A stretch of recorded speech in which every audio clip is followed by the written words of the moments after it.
ಸಚಿವ ಸಂಪುಟ ವಿಸ್ತರಣೆ ಬಗ್ಗೆ ಸಚಿವ ಎಂಬಿ ಪಾಟೀಲ್ ಕಲಬುರಗಿಯಲ್ಲಿ ಪ್ರತಿಕ್ರಿಯೆ ನೀಡಿದ್ದಾರೆ. ಹೈಕಮಾಂಡ್ ನಾಯಕರು ನೀಟ್ ವಿರುದ್ಧದ ಪ್ರತಿಭಟನೆಯಲ್ಲಿ ತೊಡಗಿದ್ದಾರೆ.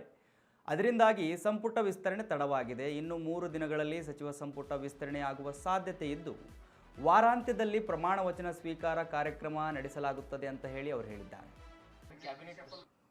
ಅದರಲ್ಲಿ ಲಕ್ಷಾಂತರ ಬಂದಿದಾಗ ಒಂದಿಬ್ಬರು ಯಾರೋ ಹೋಗ್ತಾರೆ, ಅವ್ರ ಉದ್ದೇಶ ಏನಿರ್ತಾರೆ ಗೊತ್ತಿರಂಗಿಲ್ಲ. ಆದ್ರೆ 99% ಜನರ ಉದ್ದೇಶ ಏನಿದೆ?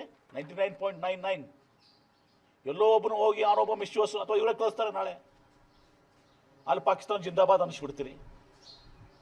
ಅದಂದ್ರೆ ಅದೆಲ್ಲರಿಗೂ ಅದು ಇವರ ಕುಮ್ಮಕ್ ಕೊಟ್ಟು ಕಳಿಸಿರ್ತಾರೆ.